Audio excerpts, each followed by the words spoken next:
Hi, all chess goodies, and welcome to day 34 of my journey to the top 100 in the world. Yesterday I played two games. First one I lost in a tough game, but the second game was pretty crazy, but I ended up on top. And yeah, that's where I left it. But let's see what happens today. Let's see what happens today. Okay, already in a game, so that's nice. C5, so okay. Yeah, I'll go for Scotch Gambit again. I'm considering to play other openings as well, but yeah, for just for now, keep it simple like that, and go for that Scotch Gambit that I'm most likely currently the most confident in. Okay, this line I don't really enjoy as much. I prefer the line with knight to f6, but okay. I mean, you gotta play this as well, because it is the choice of your opponent which line to play there. Okay, why not to just play knight c3? f5 is a move in these positions. Okay, this bishop g4, what is this? I think that it basically attacks d4. So if I want to take like that, yeah, I think that the bishop is there just to be traded off. Usually in a Scotch Gambit, you will just give up that bishop. And yeah, right now, bishop to e3 should be fine to play. Also, okay, doesn't stop c5, but yeah, okay, f6, quite a typical breakthrough comes in. Do I want to take? I'm not so sure, but I actually might. Yeah, I probably do. But then rook takes, so actually even queen takes. And now the knight is quite under fire. That's a simple thing I haven't realized. And actually, that seems like there's just no defense. Maybe there is one. No, there isn't. I thought of capturing and then queen b3, but there is bishop e6. And queen and the knight would be hanging. Have I just blundered hit this that early on? I don't want to believe it, but true is that the bishop c5 line I just don't like as much. I know more lines with knight f6 and I feel more confident in there. There's so much pressure to that knight again, like. And yeah, I think there isn't just no defense. So I almost like have to try something.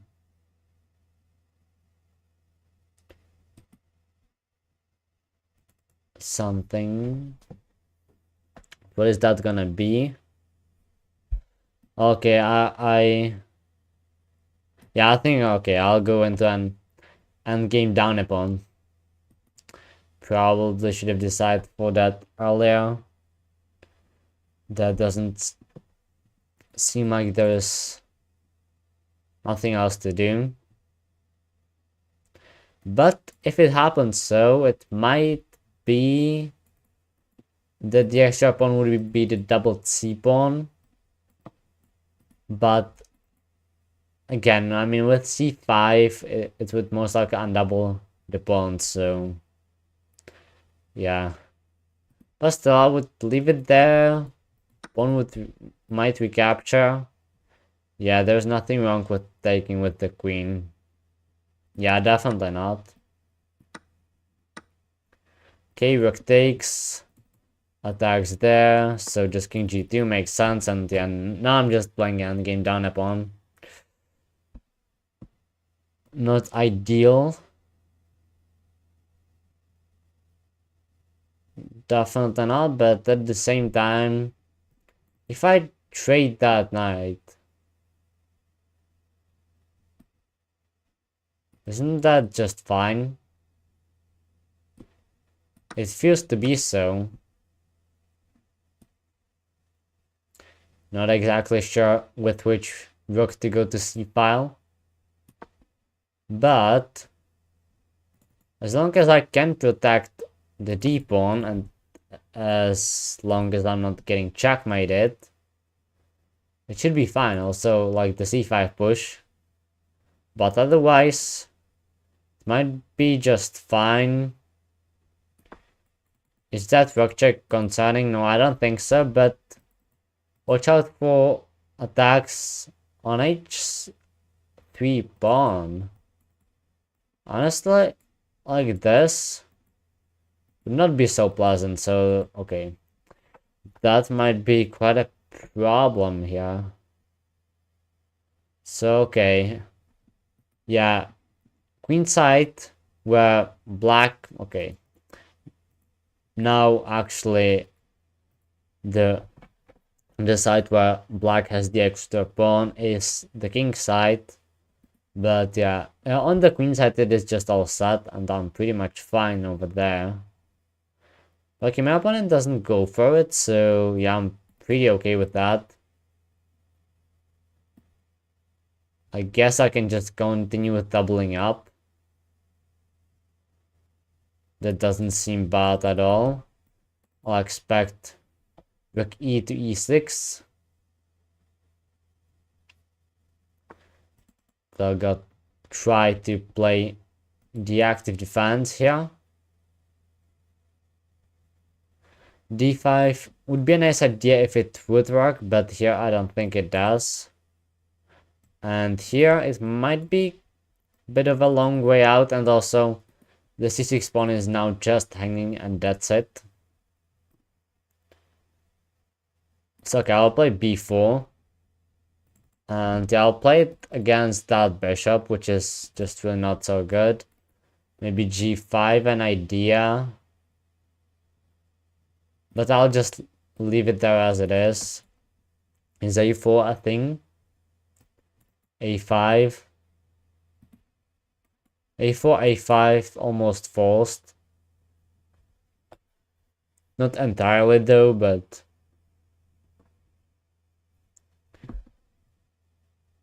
probably like almost forced. And maybe it's not such a bad idea. Might chase away the bishop, put the rook behind, and just push that pawn. Because of that pawn barrier, might not be super easy to defend. So okay, let's try it. I am defending this game, but I want to create counter chances as well. So now I got the outside passed pawn. Something to look forward to.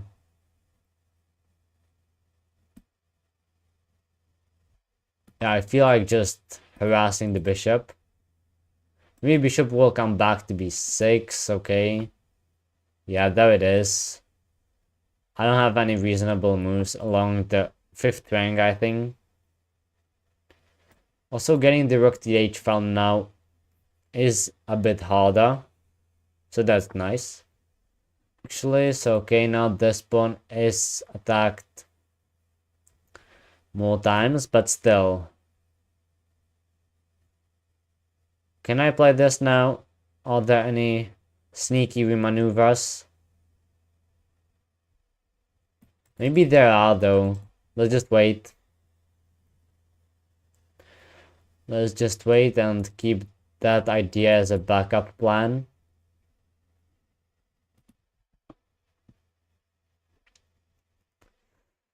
So, I know that I have the outside passed pawn as a counterplay, but still I should not be trying to win this position Even though if it turns out to be winning somehow, or some winning chances there, then yes, I'll go for them, but yeah, in this position still I'm on the defending side, so I should be looking ways to hold first. So where can black make progress? Maybe activate the king somehow. Probably not there, then I would take. Okay, so the rook drops back. So my opponent gives me the pawn back. I don't really know what that means. I think that means just a draw. Yeah, it feels that way. It feels that way because actually all of the queenside pawns might get traded off. And in that case, it might be just a draw. And first I need to defend that, so I'll trade the rooks, of course. And now, okay, this is a bit of a better line than if my opponent would take the rook on c6. But still, like, what is there after rook c4 defending? Like, really, what is there? I can even try to go for d5 to trade everything. It might be the smartest way to go about it, or is like bishop f4, I think, by any chance. Okay, my opponent offered me a draw, so I can take it here. I was starting to get a little bit ambitious here with bishop f4 idea. And if, for example, yeah, here actually is white is white. White is slightly better. I don't know why I said white, like black and white combined. Never mind. Yeah, white is slightly better. You just ever so slightly, like 0.05 or something. Yeah, but the bishop f4, and if this, then I'll just grab there. I will push a5, and yeah, with the outside pass pawn, I would be the one pushing, but still I draw, so. Okay. First game opening was not so great, but still managed to hold, which is nice. Compared to one game, when was it? Maybe it was yesterday or 2 days ago. I'm not sure now, but I was just lost, and then I went for one idea, and my opponent allowed it, and there was a perpetual, and then I mouse slipped. So I actually lost that game. Even though I had a pretty straightforward perpetual that I saw, but I just mouse slipped. Okay, playing Slav again. And let's see what we've got. We've got line with pawn e3. Okay, then I'll develop this bishop to f5. That should be just fine. Okay, queen there, queen b3. I'm not sure if queen c7 here because there are no bishop f4 ideas. But I'll just play queen b6. That is usually the principal thing to do. And if the trade happens, then a file opens up, so it's not that it would be that bad. Is e6 just a thing?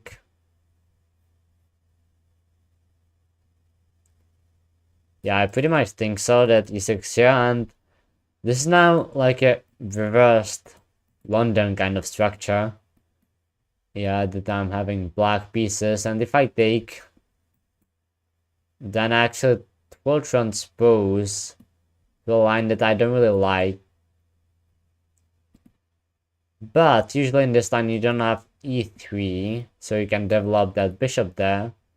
And that's why in this particular position I think that I can drop the queen back. And yeah, this is now just a reverse London, let's say, which is not a thing I really want to play, but yeah, if your opponent will play e3, then you cannot really do much else. This is the most principled thing you can do. Okay, let's drop the bishop back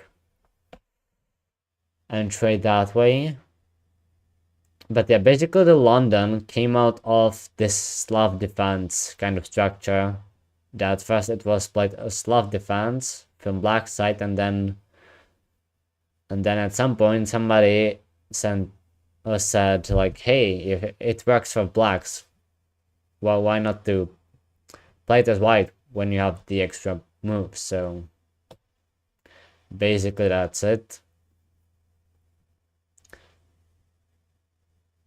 But I think that this kind of structure here, like a London, doesn't seem too bad. Okay, f4 stops e5. That's quite a thing. Can I play knight g4? Try to go after that pawn and only way to defend h3. Would that even do anything? I don't really think so. I'll just continue with development here. So bishop will now have to go to e7. But yeah, this f4 move is quite annoying because with c5, you really want to push that e5 pawn forward, but yeah, okay. Start bishop e7. And maybe I should have played bishop e7 earlier, even though it would not make such a big difference, I think. They've now knight g5. g3 is possible as well, because the queen is defending. But it might weaken it as well. Anyway, there is this pawn to b4 push. So do I have to be worried about that? That pawn coming to b5? I mean, probably somewhat yes. Then c6 pawn will be a weak pawn, but yeah, I cannot stop that. So I should try to look at ways to get some counterplay, and maybe, you know what? Yeah, I like knight g4 anyway. Let's go for it. And if pawn g3, my idea is to play g5 and try to get something on the king side. Yeah, g3, there it is. And now, is that fine? For sure. I have knight h6 if really necessary. So yeah, let's strike with g5. Let's get rid of the doubled pawn. Maybe f5, but I don't think that's a move that white will get away with this move. But maybe yes, I mean, it is a thing to consider. And if I look at it as white, you want to avoid this trade because it would just help black get rid of those pawns. But okay, this doesn't threaten anything because the pawn is pinned. So I can just take. But what does that do? Okay, GF is not happening, so EF is happening. In that case, that pawn is slightly weak. There's that E file to play along. Now let's go for it. And maybe G5, like getting the other pawn in there. That might be actually quite good, even though if I would take bishop takes and this, it's bad. So yeah, I don't want that to happen. But in that case, what do I do? Maybe knight h6 and knight f5 when it would come down to it? That would seem solid. I could try it. Could try that.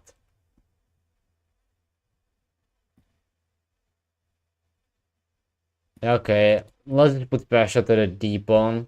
I'm currently attacking it, so it's similar to what my opponent does, but it's not an ideal square for the bishop. It is a close position. A lot of my opponent's pawns on the dark squares which is actually better than if it would be mind pawns. Is a5 a thing? Just d5 definitely comes, and then I don't think there is any benefit of going for that.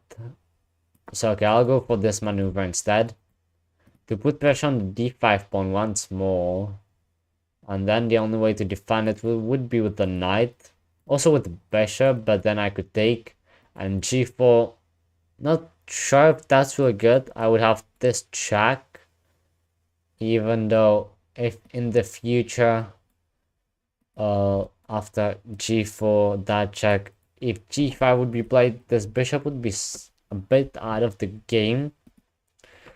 Would depend, but anyway, even if I wouldn't play that check, I can still get away from that fork incoming. But it is definitely a move that should be considered. But okay, bishop e3 instead. I guess the idea is to drop back to f2. Yeah, that quite makes sense to do. But in that case, I feel like I will go for g5, right? I would attack the pawn. Is g4 a thing? It feels shaky also. My king is still in the center. And this is definitely an aggressive move, but could backfire. I hope it doesn't, but you know, it's good. It was not a completely safe move to play.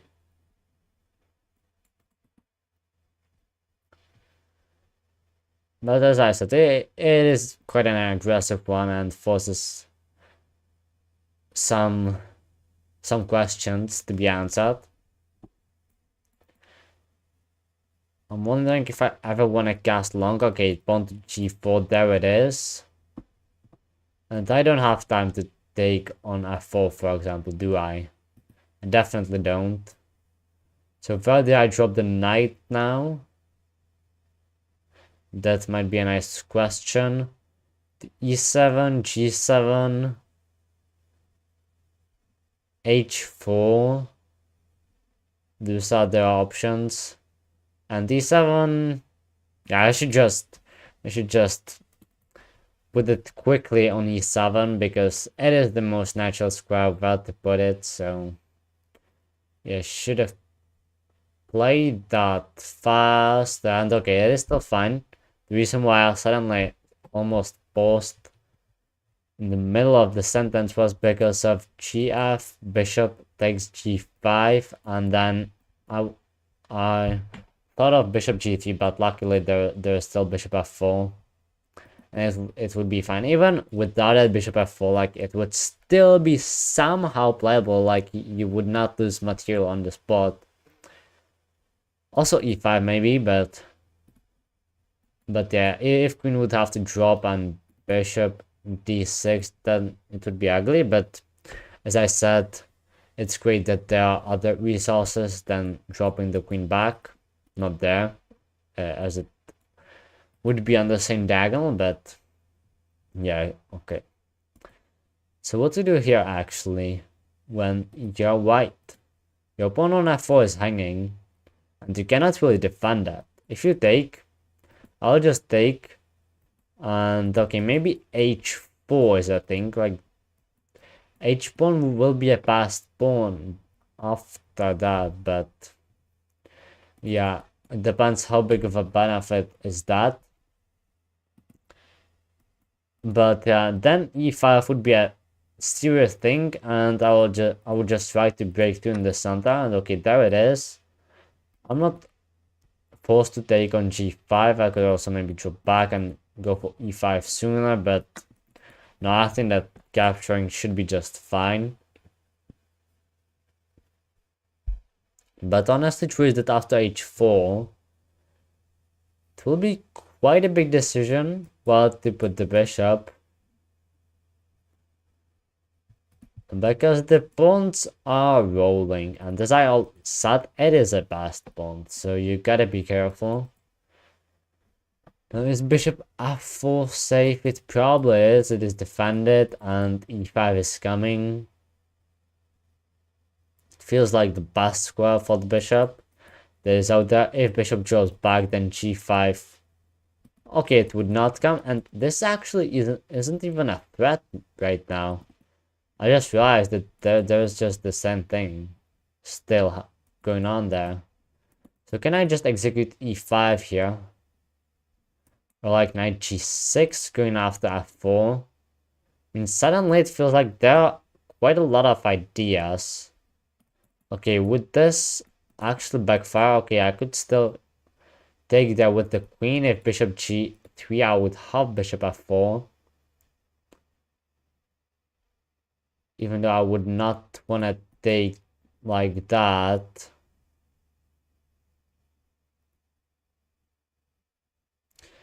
A bit more complicated here. It starts to get. Okay, like what do I do here? Bishop f4 first is a safe move. And okay, let's play it. Let's play it actually. e5 might be better, but it requires much more calculation on that move because of that bishop g3 getting a nasty pin. Over here, if bishop g3 afterwards, after e5, then I can just take and queen takes, and yes, it would be pinned, but I could just castle, for example, and then there would be no more pin, and I don't have to get my pawn to f4 there. But still, h-pawn is a passed pawn supported by the rook. Knight drops back, okay, threatening the bishop there. So okay, actually maybe should have thought about it a bit longer. Even though I don't have that much time, so hard to say. Okay, let's make moves. Knight g6. Defending that way. Queen goes there. Puts pressure on the bishop again. And now, wow. I think... yeah, I'm pretty sure that d5 is fine move to make here. I am pretty sure. Watch out, the rook is defended right now.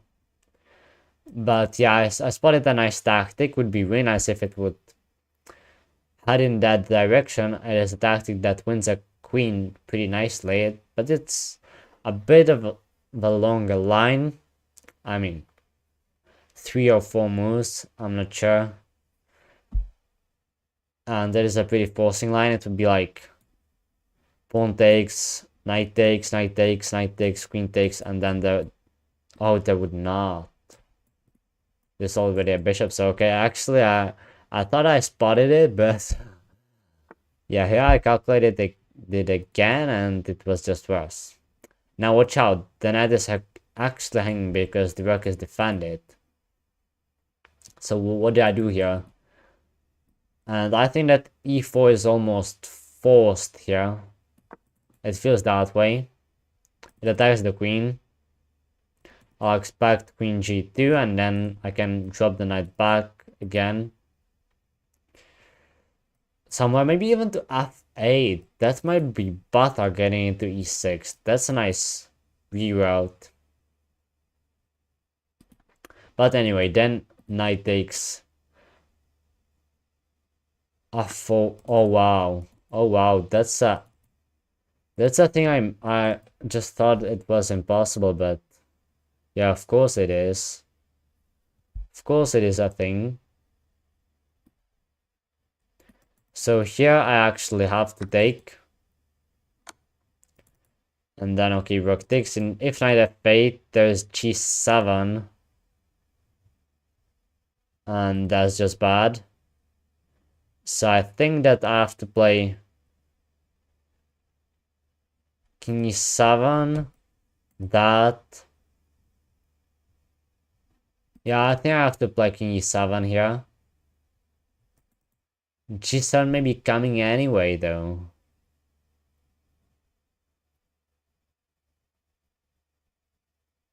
I mean, okay. I just thought quickly that it's not possible, but yeah, the fact that the capture and the sacrifice of a queen was possible was not that hard to see. Even though still issues aren't solved, and currently I am basically out material, so and I'm pretty sure I can take the knight. I'm pretty sure I can, and I should. If g8 queen, then I'll just grab that.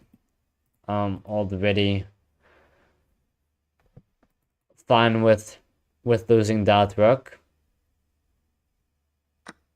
And yeah, that had to be played.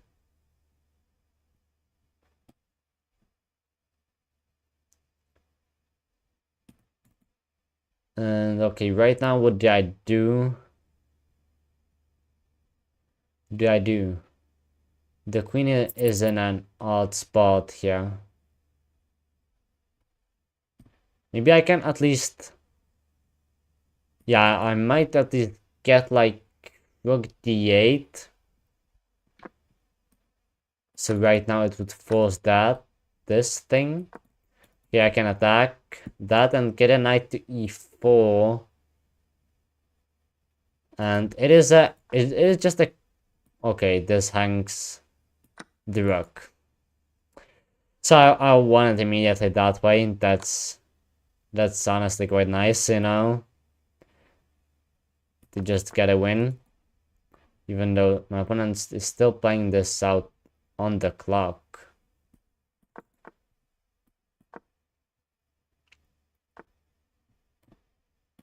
Which makes sense. It does.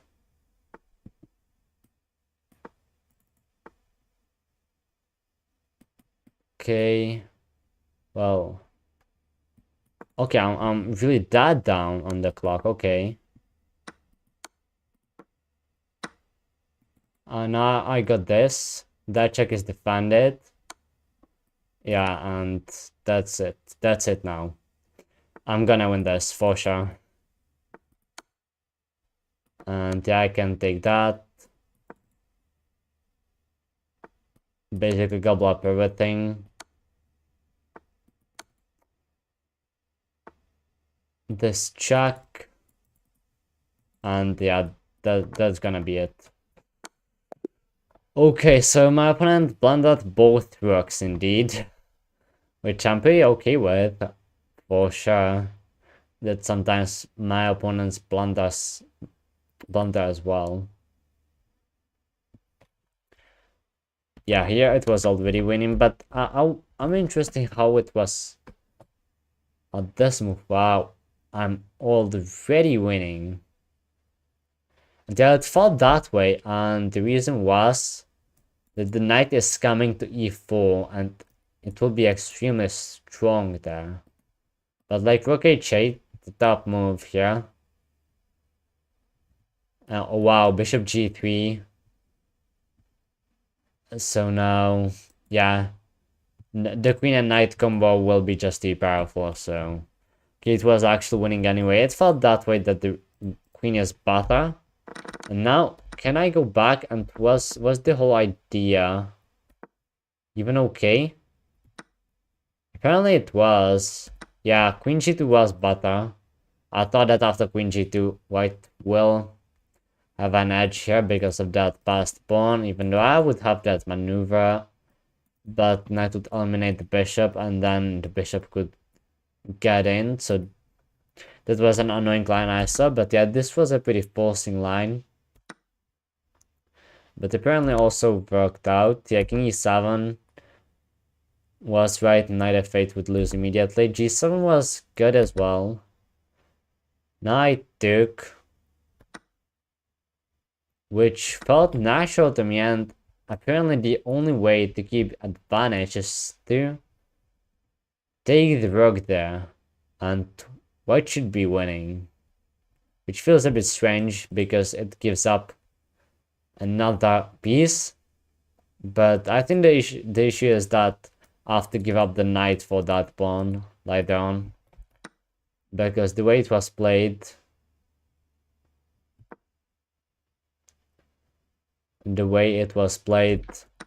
it ended up giving up the rook for the pawn anyway. But yeah, okay. This was a crazy game as well, like again, which I managed to win as well. So as yesterday, I know that it's only 2 games, but yeah, currently I don't feel like playing more. So yeah, another crazy game and another win, so I like that. Let's see what happens tomorrow. If I would win the second game in this summer style, I wouldn't have anything against that, even though I enjoy smooth victories more. They just feel good, but at the end of the day, if you win, it doesn't matter as much, even though it depends on games. If the games are complicated, you'll learn more, so that's nice. But if you are just playing for the result and the rating, which I'm not playing, but yeah, it is nice to win rating. So yeah, basically, if you want to win, then it doesn't matter how you get it. But yeah, that would be for today.